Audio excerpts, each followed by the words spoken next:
नमस्कार, आप देख रहे हैं रिप्रेजेंट इंडिया न्यूज़ और मैं हूं मनीषा श्रीवास आपके साथ।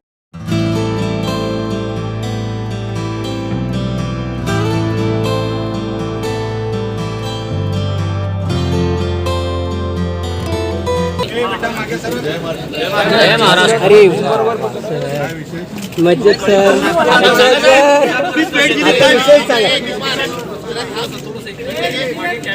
राज्यातील जनतेवरती येणारी संकटं, आलेली संकटं, त्यांच्या काही अपेक्षा, त्याची पूर्तता आणि सरकारकडनं पुढच्या काळामध्ये काय होणार आहे याचं एक दिशादर्शक अधिवेशन. साहजिकच आहे, कायदा सुव्यवस्थेचा प्रश्न आहेच, त्याच्यानंतर शेतकऱ्यांचे प्रश्न आहेतच. एकतर शेतकऱ्यांवरती गेल्या 1-1.5 वर्षामध्ये एकापाठोपाठ एक जी काही संकटं कोसळत आहेत. नुकताच जो अवकाळी पाऊस झालेला आहे, गारपीट झालेली आहे, त्याच्या बाबतीत सरकारने काय केलेलं आहे, काय करू शकतंय. विमा कंपन्या ज्या आहेत त्यांनी तर त्यांचे दरवाजे खिडक्या सगळं बंद केलेले आहेत. या सरकारने जाहीर केलं होतं की दिवाळीपर्यंत विम्याची अग्रिम रक्कम आम्ही शेतकऱ्याला देऊ. की किती लोकांना, किती शेतकऱ्यांना मिळालेली आहे याचाही काही अंदाज नाही आहे. मधल्या काळात आपल्याला कल्पना आहे की सेनगावचे म्हणजे हिंगोलीतले शेतकरी हे मला भेटायला मातोश्रीला आले होते. त्यांची परिस्थिती अत्यंत हालाकीची होती. एक तर कर्जबाजारी डोक्यावरती कर्जाचा डोंगर चढलेला आहे, बँकांचा तगादा मागे लागलेला आहे कर्ज वसुलीसाठी, आणि अशा परिस्थितीत त्यांचा वालीच कोणी नाही आहे. ना सरकार त्यांची काही दखल घेते, ना विमा कंपन्या घेते, कोणीच नाही. म्हणून हे शेतकरी त्यांचे अवयव विकायला मुंबईत आले होते. अशी परिस्थिती मला नाही वाटत यापूर्वी तरी शेतकऱ्यांवरती आली होती. हे विषय एका बाजूला आहेतच. त्यानंतर तुम्ही पाहताय की काही दिवसांनी एकापाठोपाठ एक काही ना काहीतरी सरकारी पक्षाकडनं, म्हणजे सरकारचे जे काही लोकप्रतिनिधी आहेत, आमदार असतील, आणखीन कोणी असतील, किंवा त्या सरकारला समर्थन देणाऱ्या पक्षाचे त्यांचे काही पदाधिकारी असतील, त्यांच्याकडनं गुंडागर्दी सुरू आहे.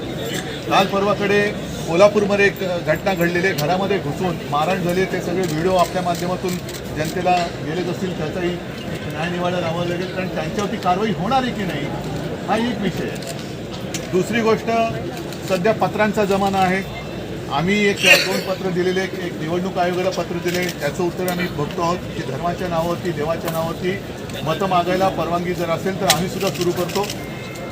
त्याच्यानंतर मग तर काल परवाकडे आपण एक पत्र दिले माननीय उपमुख्यमंत्र्यांना, कारण त्यांनी एक पत्र दिलं होतं त्यांच्या बाजूला. कारण आता मी सभागृहात जाऊन आलो, मला असं वाटलेलं की पत्र दिले एका उपमुख्यमंत्र्यांनी दुसऱ्या उपमुख्यमंत्री, तर बसण्यात काही अंतर पडले की काय. तसं नाही, बाजूबाजूला बसत आहेत, पण बाजूला बसलेले असले तरी सुद्धा पत्र त्यांना लावावं लागतंय.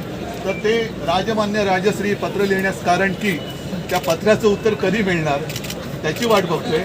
आणि ते पत्र आपल्याला माहिती आहे नवाब मलिकांबद्दलचं आहे. जर एवढ्या भावना त्यांच्या तीव्र असतील तर आम्ही त्यांचं स्वागत करतो, त्याचा आदर करतो.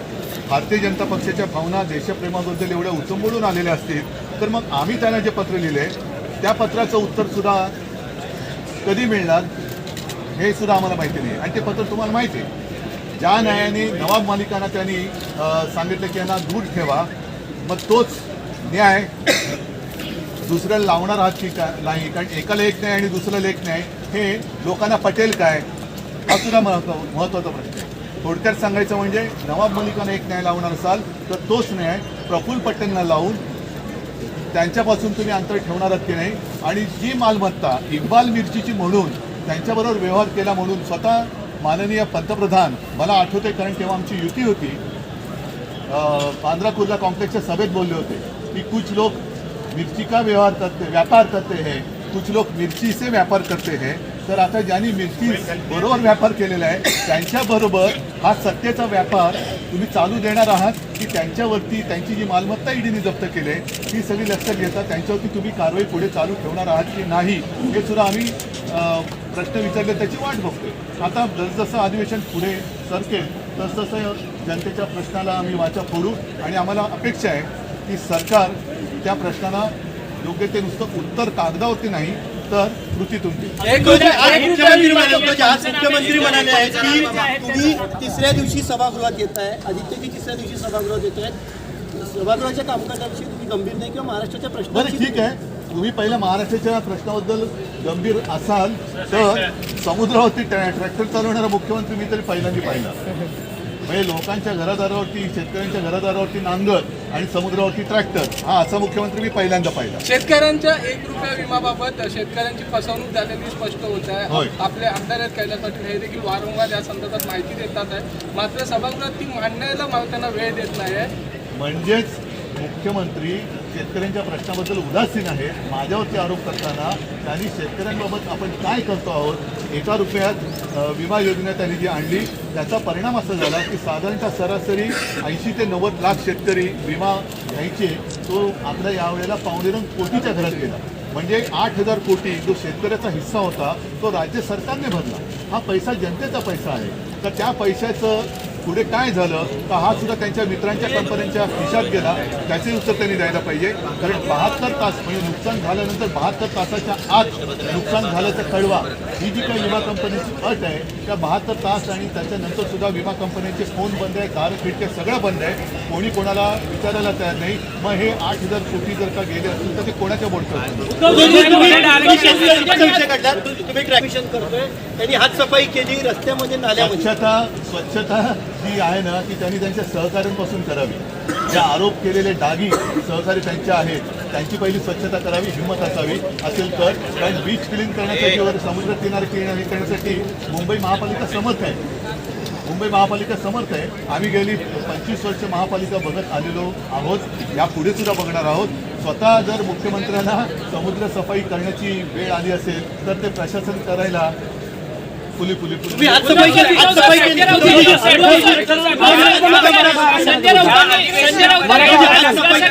संजय राऊतांनी आपल्या पत्रकार परिषदेत खुलासा केलाय. खरं तर महाविकास आघाडीचं सरकार बनत असताना तुम्ही मुख्यमंत्री म्हणून एकनाथ शिंदे यांना बनवणार होता. त्यावेळेस हेच उपमुख्यमंत्री अजित पवार यांनी तक्रार केली होती की आम्ही मला वाटतं प्रत्येकाने विषय मांडलेले आहेत, त्याच्यावरती पुन्हा बोलण्यात काही अर्थ नाही आहे. पण आज आणखीन एक गोष्ट जी सकाळी मी विमानतळावरती उतरल्या मला आपल्यापैकी काही जणांनी विचारलं, ते 370 कलम काश्मीरमधलं हटवलं गेलं 4-5 वर्षापूर्वी. तो निर्णय सुप्रीम कोर्टाने कायम ठेवला. त्याच्याबद्दल मला खरंच आनंद आहे आणि सुप्रीम कोर्टाला धन्यवाद देतोय.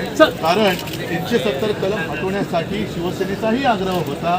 त्यावेळेला शिवसेनेने सुद्धा समर्थन केलेलं होतं. आता आशा एकच आहे की सुप्रीम कोर्टाने मला असं वाटतं की आणखीन एक आदेश दिला आहे की पुढच्या वर्षीच्या सप्टेंबरपर्यंत तिथे काश्मीरमध्ये सार्वत्रिक निवडणुका घ्या. आता या निवडणुका मोकळ्या वातावरणात तिकडे होतील. आणि विशेष म्हणजे सध्या मी मध्ये ऐकलं की स्वतः पंतप्रधान गॅरंटी घेतात की मोदी गॅरंटी आहे. तर मोदीजींनी गॅरंटी घ्यावी की जे काश्मीरी पंडित आतंकवाद्यांच्या दहशतीमुळे स्वतःची घरं दारं मालमत्ता सोडून त्यांना देशाटन करावं लागलं, स्वतःच्या देशामध्ये निर्वासित होण्याची वेळ आली होती, त्यावेळेला कोणतीही तशी हातामध्ये सत्ता होती नव्हती. पण एकमेव हिंदू हृदय सम्राट शिवसेना प्रमुखांनी त्यांना महाराष्ट्रामध्ये सहारा दिला होता. आता मोदीजींनी गॅरंटी घ्यावी की या निवडणुकीमध्ये जे देशभर काश्मीरी पंडित स्वतःची घरदारं सोडून गेलेले आहेत ते सगळेजण आपापल्या घरी परततील आणि विधानसभेच्या निवडणुकीत मतदान करतील. त्याचबरोबरीने आणखीन अपेक्षा आहे की काश्मीरची निवडणूक जर का घेण्यात असाल ती घ्यावीच लागेल, घ्यायलाच पाहिजे. तर एकदा पाकव्याप्त काश्मीर पण आपल्यात घ्या, म्हणजे अख्ख्या काश्मीरची एकदाच निवडणूक आहे. गोष्टी जगजाहीर आहेत, त्याच्यात मला काही आहे. आणि त्याबद्दल शिवसेनेच्या खासदारांनी महामहिम राष्ट्रपतींची पण भेट घेतलेली आहे. आमची मागणी आम्ही केलेली आहे की मागणी अशी की सर्व समाजाला ज्यांना ज्यांना आवश्यकता असेल त्यांना आरक्षण द्या, पण ज्यांना दिलेलं आहे त्यांच्या हक्काचं काही न काढता हे आरक्षण दिलं गेलं पाहिजे. याचा अर्थ असा की आपण इकडे जरूर काही जे ठराव करतच करा, कारण त्याही वेळेला शिवसेनेने पाठिंबा दिलेलाच होता. आमचं आरक्षण द्यायला आमचा पाठिंबा आहे, पण आरक्षण देताना दुसऱ्या कोणाचंही आरक्षण कमी न करता हे आरक्षण द्यावं ही आमची मागणी. शेतकरी अहवाल दिला असताना अधिवेशनाची SIT चौकशी यातच वेळ वाया घालवतोय. मग नेमकं शेतकऱ्यांना त्यांच्यापासून भीती आहे त्यांच्याबद्दल असे ते आरोप करतायत आणि अशा एसआयट्या त्यांच्या पण आम्हाला बरंच काढता येतील. तर त्याच्यामुळे त्यांनी त्याच्यात न जावं, कारण जर केलं तर मग आम्ही सांगू तेव्हा तुमच्या कुटुंबियांच्या सुद्धा एसआयट्या आम्हाला लावून द्याव्या लागतील.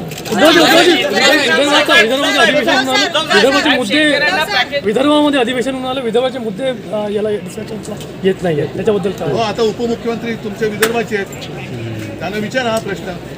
आम्ही तर आलेलो आहोत आणि जे जे विदर्भाच्या हिताचं असेल ते करायला आम्ही नेहमीच पाठिंबा दिलेला आहे. त्याच्यामुळे विदर्भाचे काय अख्ख्या महाराष्ट्राचे जे जनहिताचे प्रश्न आहेत, जनहिताचे विषय आहेत, त्याला पाठिंबा द्यायला शिवसेना कधी कचरणार नाही. शिवसेना त्यांच्यासोबत राहील. नाही, मला असं माझं तर म्हणणं असं आहे की आता ही खोतांड खूप झाली. अजूनही अवकळीबद्दल पंचनामे होते काहीच कल्पना नाही. गारपिटीचे पंचनामे झाले असतील नाही कल्पना नाही, कारण आम्ही दरवेळेला शेतकऱ्यांकडे जातो. यावेळेला मी गेलो नाही शेतकऱ्यांच्या बांधावर, कारण काय होतं की मला असं वाटतं की आपण जातो, शेतकरी मोठ्या विश्वासाने माझ्याशी बोलतात आणि मी त्यांना सांगतो. जेव्हा मी मुख्यमंत्री होतो तेव्हा इकडेच जे अधिवेशन झालं होतं, ह्याच अधिवेशनात मी शेतकऱ्यांची कर्जमुक्ती जाहीर केली, त्यांची अंमलात आणली होती. तशीच जर का त्यांना हे पंचनाम्याचं वगैरे थोतांड आता करता येत नसेल तर शेतकऱ्यांची पुन्हा एकदा कर्जमुक्ती करा ही शिवसेनेची आग्रह आहे.